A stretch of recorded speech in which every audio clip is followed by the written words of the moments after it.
Alhamdulillah sehat semua ya. Nah, hari ini kita belajarnya harus lebih semangat ya, karena kemarin ini ya kalian pas waktu pandemi ya belajar sendiri-sendiri, sedangkan kita sekarang bertatap muka ya, jadi belajarnya lebih semangat lagi. Kemarin belajar bosan, sekarang belajar dengan semangat. Semoga senantiasa kita selalu sehat selalu, bisa bertatap muka seperti ini ya. Amin. Nah, sebelum kita memulai pembelajaran pada pagi hari ini, alangkah baiknya kita berdoa. Berdoa dimulai sesuai dengan kepercayaan masing-masing. Berdoa mulai. Berdoa tidak pernah selesai. Oke, Ibu absen ya terlebih dahulu. Ini semuanya masuk nggak ya hari ini? Oke, kayaknya sih masuk semua ya Ibu absen ya. Mbak Ellen hadir? Hadir. Oke. Mbak Zuni hadir? Hadir. Oke. Mbak Salwa? Hadir. Oke. Mbak Marsa? Hadir. Mbak Najwa hadir? Hadir. Oke. Alhamdulillah hadir semua ya untuk siswa kelas 12A ini. Ini sebagai bukti semangat kalian untuk belajar pada pagi hari ini. Oke, nice. Udah pada siap belajar semua hari ini? Siap. Oke, siap. Nah, hari ini kita akan belajar di mata pelajaran OTK, otomatisasi tata kelola kepegawaian ya. Nah, ini kita pertemuan keberapa? Pertemuan ke-30. Oke, nice, benar sekali ya. Kalau kalian belajar dengan baik tadi malam pasti tahu dong kita hari ini belajar apa? Ayo, belajar apa hari ini kita? Belajar disiplin kepegawaian, Bu. Oke, nice, benar sekali ya. Hari ini kita bakalan belajar tentang materi disiplin pegawai. Nah, kalian udah pasti ini ya, udah sering dengar kata-kata disiplin ya. Bahkan ada nasihat sering banget kan dinasihatin kalau jadilah orang yang disiplin biar sukses. Udah pada pernah denger kan ya nasihat-nasihat itu? Sudah. Nah, yang Ibu tanyakan ke kalian, sudahkah kalian bersikap disiplin pada saat ini? Sudahkah kalian pernah melakukan sikap disiplin? Coba dibantu untuk sebutkan contohnya sikap disiplin apa saja yang sudah pernah kalian lakukan. Masuk sekolah tidak terlambat. Ya. Melakukan tugas tepat waktu. Oke, nice. Menyimak dengan baik penjelasan guru. Wes. Oke, benar sekali ya. Tepuk tangan buat kalian semua karena sudah bersikap ini ya, udah mempunyai sikap disiplin yang baik. Nah, sekarang Ibu tanya, mengapa sih kita penting untuk bersikap disiplin? Ada yang tahu? Saya. Oke, silakan Mbak Salwa. Mengapa kita harus disiplin? Karena dengan sikap disiplin kita bisa menata kehidupan bersama, membangun dan melatih kepribadian. Oke, benar sekali ya dengan sikap disiplin. Oh, sebelumnya tepuk tangan dulu buat Mbak Salwa karena udah membantu Ibu menjawab. Oke, nice.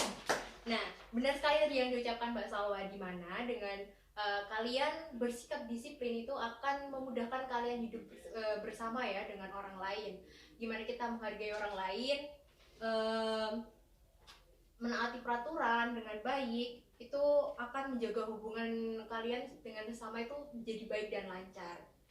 Nah, pasti kalian selama ini sadar dan tidak sadar ya sudah melakukan bersikap disiplin ya.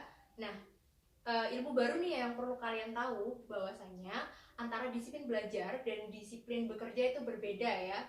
Mungkin dasar-dasarnya sama seperti disiplin dalam waktu, disiplin dalam manajemen waktu tadi ya, disiplin dalam berpakaian. Kalau di instansi, kalau di tempat kerja, kalau kalian lihat itu berseragam ya, sama seperti kalian, disiplin menggunakan seragam. Dan juga yang satu itu disiplin dalam ini ya, menaati peraturan. Nah, itu sama dasar-dasarnya, tapi nanti bakal ada perbedaan. Nanti kalian simak dengan baik ya untuk materi yang Ibu jelaskan ya. Nah, ini sekarang Ibu akan bacakan dulu untuk kompetensi dasar dan tujuan pembelajaran kita pada pagi hari ini. Nah, untuk kompetensi dasar 3.12 yaitu menerapkan disiplin pegawai. Yang kedua yaitu 4.12 melaksanakan disiplin pegawai, dan tujuan pembelajarannya yaitu siswa dapat memahami pengertian disiplin, siswa dapat mengidentifikasi manfaat disiplin pegawai, Nomor 3, siswa dapat menguraikan faktor pengaruh disiplin pegawai. Nomor 4, siswa dapat menguraikan kewajiban pegawai. Nomor 5, siswa dapat mengemukakan larangan pegawai. Dan nomor 6, siswa dapat melakukan identifikasi tingkat dan jenis hukuman disiplin pegawai. Oke, udah siap semua belajar? Siap. Oke, boleh dipersiapkan ya buat bukunya, dibuka di halaman 30. Oke. Ibu akan jelaskan urut dulu ya, itu mengenai pengertian disiplin ya. Nah, disiplin itu berasal dari kata disciples. Nah, arti dari ini itu adalah ketaatan. Ketaatan dan juga kesetiaan. Dan dalam KBBI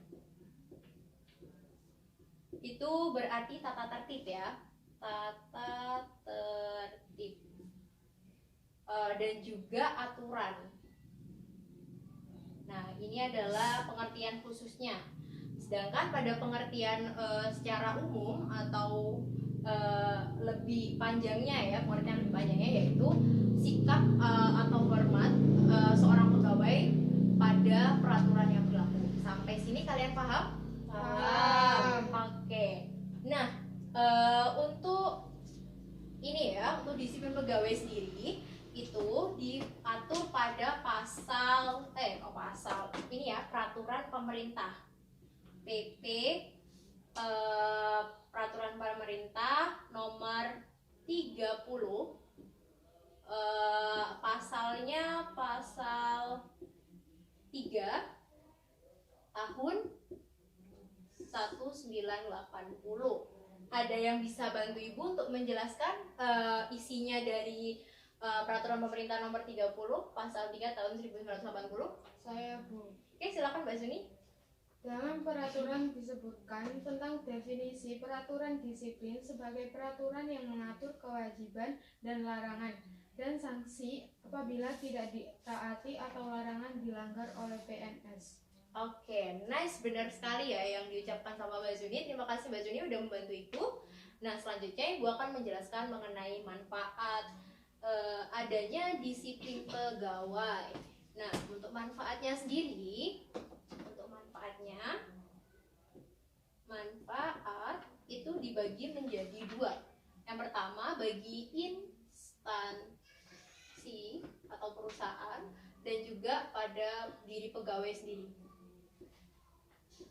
Nah, untuk instansi itu akan menghasilkan hasil kinerja yang produktif, di mana dengan hasil kinerja yang produktif ini akan membantu seperti contohnya dalam memberikan layanan itu akan dilakukan dengan lebih baik, dengan lebih cepat. Nah, itu keberhasilan adanya disiplin.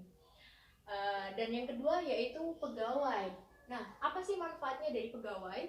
Kalau pegawai sendiri itu akan memberikan suasana kerja yang lebih kondusif, lebih nyaman, dan juga memberikan rasa rasa tenang dalam bekerja ya. Suasana produktif dalam bekerja akan lebih baik dan lebih lancar. Nah, lanjut. Sampai sini kalian paham untuk manfaatnya? Paham, Bu. Oke, selanjutnya Ibu akan menjelaskan faktor yang mempengaruhi disiplin pegawai. Ada berapa faktornya? Ada 3, Bu. Oke, ada 3. Yang pertama, poin pertama yaitu besar kecilnya kompensasi. Nah, karena ini berada di dalam lingkup dunia kerja, namanya kerja ya, jadi ini untuk memenuhi kebutuhan finansial seseorang. Sehingga cenderungnya para pegawai kantor itu akan bekerja bila kompensasi yang didapatkan itu sesuai ya dengan apa yang telah dia lakukan. Jadi kerja kerasnya itu dibayar dengan sesuai. Nah, kompensasi sendiri itu apa? Kompensasi itu berupa gaji dan juga tunjangan ya anak-anak. Untuk poin kedua, Poin kedua Poin kedua, ayo. Ada tidaknya keteladanan pimpinan dalam perusahaan. Oke, nice, benar sekali ya untuk yang kedua. Jadi anak-anak, kalian pernah dengar istilah ini ya, guru digugulan ditiru. Nah, itu hampir sama ya dengan masalah keteladanan pimpinan ya. Dimana jika pimpinan kalian aja kayak males-malesan, pasti kan bakal dicontoh sama staffnya. Jadi nanti kalian kalau mau jadi seorang pimpinan jangan seperti itu ya. Jadilah contoh yang baik untuk pimpinan untuk staff-staff kalian. Seperti halnya ini ya. Oh, udah sih, cukup. Tuh, benar. Nah, lanjut untuk yang nomor 3. Ada yang bisa bantu ibu? Ada poin 3 terakhir? Saya, Bu. Oke, Belen silakan. Yang terakhir, karena keberanian pimpinan dalam mengambil tindakan. Maksudnya adalah pimpinan berani bertindak tegas, memberikan sanksi pada pelaku pelanggaran disiplin tanpa pandang bulu siapa dia, apa jabatannya. Jikalau memang telah melanggar pedoman disiplin yang telah disepakati bersama. Ketegasan ini akan membuat semua pegawai terlindungi dan akan mempengaruhi pegawai untuk berjanji untuk tidak melakukan pelanggaran serupa. Oke, benar sekali Belen. Terima kasih Belen sudah membantu ibu ya. Jadi benar ya Nana yang dijelaskan sama Belen. Namanya menjadi pimpinan, kalian harus tegas ya bila mana dalam memberikan sanksi pelanggaran ya bagi pelaku pelanggaran yang pasti. Nah, dari sini ada yang mau ditanyakan? Saya, Bu. Oke, Mbak Salwa silakan. Jika bagaimana ya Bu, jika suatu saat nanti saya bekerja melihat situasi di mana pemimpinan saya tidak bertindak tegas pada pelaku pelanggaran kedisiplinan, bagaimana cara saya untuk mengingatkan beliau kalau yang dilakukan kurang tepat karena kurang tegas memberikan sanksi? Oke, benar. Waduh, pertanyaan bagus banget ini dari Mbak Salwa ya. Nah, sebelum ibu jawab, ibu tawarkan ke kalian siapa yang mau jawab ya, membantu ibu untuk menjawab pertanyaan dari Mbak Salwa. Saya, Bu. Oke, nice. Mbak Juni nanti bakal dapat poin plus ini. Silakan Mbak Juni. Saya izin menjawab. Caranya yaitu menegur dengan sopan, tentu dengan menghargai atasan, dan pastinya cari momen yang tepat. Ungkapkan fakta, fokus masalah, disertai saran yang membangun. Oke, nice. Bisa diterima jawaban Mbak Juni? Mbak Salwa tadi? Bisa, Bu. Oke, benar sekali ya yang dijawab sama Mbak Juni tadi, dimana menjadi pimpinan itu harus ini ya, harus tegas ya, anak-anak. Jangan tidak bertanggung jawab ya terhadap tanggung jawabnya dia dalam memberikan sanksi jika ada pegawai yang memang berlaku tidak pantas ya, harus diberikan sanksi atau pelanggaran atas pelanggaran yang dilakukan. Nah, ada lagi yang mau ditanyakan? Tidak. Oke, belum ada ya. Baik, Ibu akan lanjut. Sekarang kita akan membahas mengenai larangan dan kewajiban seorang pegawai. Nah, di buku kalian tuh ada beberapa poin, tapi coba bantu Ibu untuk menyebutkan dari dua poin saja, 2 poin larangan dan 2 poin kewajiban. Bisa dibantu? Bisa. Ayo, bisa disebutkan, ayo. Siapa yang mau bantu Ibu? Saya, Bu. Oke, Mbak Salwa lagi, nice. Kalau larangan A, menyalahgunakan wewenang dan menjadi perantaran untuk mendapatkan keuntungan pribadi atau orang lain dengan menggunakan kewenangan orang lain. Kewajiban pegawai menaati segala ketentuan peraturan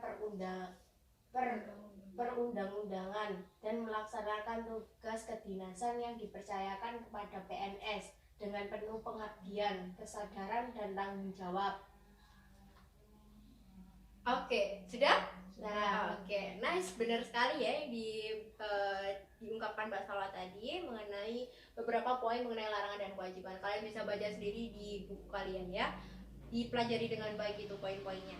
Nah, Ibu selanjutnya ini ya, Ibu mau tanya, ini kita udah masuk pada pembahasan mengenai tingkat dan jenis hukuman bagi pelanggar pelaku disiplin ya. Nah, itu diatur pada pasal berapa? Pasal Peraturan pemerintah pasal Nomor 23 tahun 2010 pasal pasal 7. 7. Oke, nice, benar sekali. Nah, di dalamnya itu berisi tentang hukuman bagi pelanggar disiplin ringan, hukuman bagi pelanggar disiplin berat, dan juga sedang ya. Nah, bisa dibantu Ibu, ada yang bisa bantu Ibu untuk menyebutkan jenis hukuman dari 3 poin tadi. Ada hukuman ringan ya, ringan, ada sedang, dan berat. Ada yang bisa bantu Ibu? Saya, Bu. Oke, silakan. Mbak Zuni ya? Ya. Oke, nice. Baik, sebelumnya selamat pagi, Bu Salma dan teman-teman semua. Ups, bentar. Hukuman disiplin ringan, contohnya ada apa? Bukan contoh, jenisnya. Jenisnya. Iya, jenisnya. Jenisnya. Pas? Waduh, masa gak ada yang tahu? Ini di bukunya ada loh. Ya udah, biar gak lama-lama. Untuk hukuman disiplin ringan itu berupa teguran lisan ya, teguran lisan. Nah, untuk yang sedang satu-satunya yaitu turun pangkat selama 1 tahun. Nah, yang kedua, yang terakhir, yang ketiga yaitu bisa diberhentikan ya, diberhentikan dengan tidak hormat. Benar sekali, diberhentikan tidak hormat. Nah, dari sini ya, itu tadi penjelasan Ibu yang paling terakhir. Dari sini ada yang mau ditanyakan? Tidak? Oke, biar kalian makin paham lagi mengenai materi disiplin pegawai dan kalian bisa mengelompokkan dengan baik ya macam-macam tingkat dan jenis hukuman bagi pelanggar disiplin. Ibu beri tugas kalian, silakan cari ini ya contoh kasus yang sering terjadi, yang sering dilanggar oleh PNS mengenai disiplin pegawai, dan juga nanti kelompokkan itu masuk ke dalam tingkat dan jenis hukuman yang mana ya. Kelompoknya silakan langsung bagi 2, ada 5 orang berarti ada yang 3, ada yang 2. Oke, silakan Ibu beri waktu 5 menit. Silakan berdiskusi terlebih dahulu. Nanti kalau emang kesulitan silakan tanya ke Ibu ya.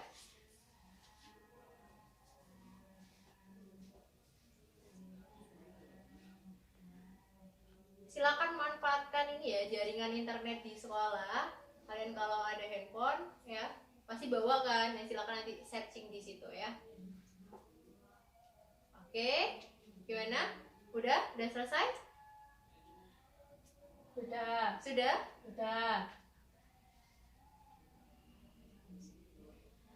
Oke. Ya udah.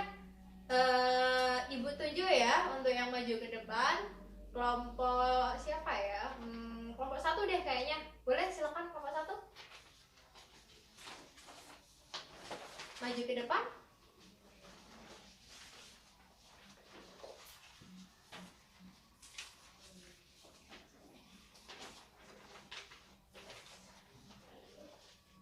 Assalamualaikum warahmatullahi wabarakatuh. Waalaikumsalam warahmatullahi wabarakatuh. Baik, sebelumnya selamat pagi Ibu Salma dan teman-teman yang semua di sini. Saya salah satu perwakilan dari kelompok 1 untuk menyampaikan hasil diskusi kami. Langsung saja, yaitu 1, tingkat pelanggaran ringan yang dilakukan PNS. Contohnya adalah sering datang terlambat dan pulang sebelum waktunya, tidak masuk kerja tanpa izin, dan ada juga yang menjual minuman keras atau barang-barang terlarang. Hukumannya biasanya berupa teguran lisan, tertulis, dan pernyataan tidak puas secara tertulis. 2. Tingkat pelanggaran sedang yang dilakukan PNS. Contohnya, PNS yang meninggalkan tugasnya secara tidak sah dalam waktu 2 bulan terus-menerus, dihentikan pembayaran gajinya mulai bulan ketiga, biasanya hukuman sedang dijatuhkan karena hukuman disiplin ringan tidak diindahkan. 3. Tingkat pelanggaran berat yang dilakukan PNS, contohnya tindak pidana serupa korupsi, tidak pernah masuk selama 6 bulan, terus-menerus, perselingkuhan, hukumannya pembebasan jabatan. Terima kasih. Sekian dari saya, dari kelompok kami. Apabila ada kesalahan, saya mohon maaf. Assalamualaikum warahmatullahi wabarakatuh. Waalaikumsalam warahmatullahi wabarakatuh. Tepuk tangan buat kelompok 1 dari ini.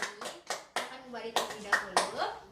Nah, Ibu tanya ke kalian, apakah yang dijelaskan Mbak Zuri tadi di depan sudah dapat kalian terima, atau mungkin ada yang mau disanggah atau mau ditanyakan? Sudah? Oke, sudah ya. Tapi benar ya tadi yang dijelaskan Mbak Zuni, beberapa contoh hukum jenis pelanggaran yang dilakukan PNS dan juga pengelompokan hukuman yang didapat. Oke, nice, benar banget. Nah, ini ya, dari sini mungkin dari materi yang Ibu sampaikan tadi ada yang mau ditanyakan atau terkait dengan apa yang disampaikan Mbak Zuni tadi, ditanyakan ke Ibu. Kalau tadi ditanyakan ke kelompok, sekarang tanyakan Ibu, ada? Wah, ini kayaknya udah paham semua ya. Kalau gitu Ibu akan ulas ingatan kalian kembali. Nah, Ibu akan tanya ke kalian, ada berapa faktor-faktor yang mempengaruhi disiplin pegawai? Ayo. Keberanian pemimpin dalam mengambil tindakan. Ya, terus ada apa lagi? Ada tidaknya keteladanan pemimpinan dalam perusahaan, faktor besar kecilnya pemberian kompensasi. Ya, satu lagi. Sudah, Bu. Sudah? Iya. Oh, Ibu tadi cuma mau ngetes kalian ya, fokus atau enggak. Berarti emang benar ya, ada 3 ya faktor yang mempengaruhi disiplin pegawai. Nah, selanjutnya Ibu akan tanya, jenis pelanggaran apa yang bisa menyebabkan PNS bisa mendapat hukuman turun pangkat selama 1 tahun? Pelanggaran sedang, Bu. Oke, good job. Berarti emang dari tadi menyimak dengan baik apa yang Ibu sampaikan ya. Kalau gitu untuk pertemuan kali ini Ibu cukupkan ya. Kalian udah paham dengan baik. Ibu ini ya, Ibu berpesan kalian, semoga apa yang kalian pelajari pada pagi hari ini bisa bermanfaat untuk kalian kedepannya ya. Bila mana kalian menjadi seorang ASN, aparatur sipil negara. Amin. Nah, jadi itu adalah dasar-dasar yang harus kalian ketahui mengenai bagaimana bersikap disiplin ya, utamanya disiplin menjadi pegawai, disiplin dalam bekerja. Sekian untuk pertemuan pada pagi hari ini. Kurang lebihnya Ibu mohon maaf. Mari kita baca alhamdulillah untuk pembelajaran yang telah kita lakukan. Alhamdulillahirrahmanirrahim. Oke, sekian dari Ibu. Assalamualaikum warahmatullahi wabarakatuh.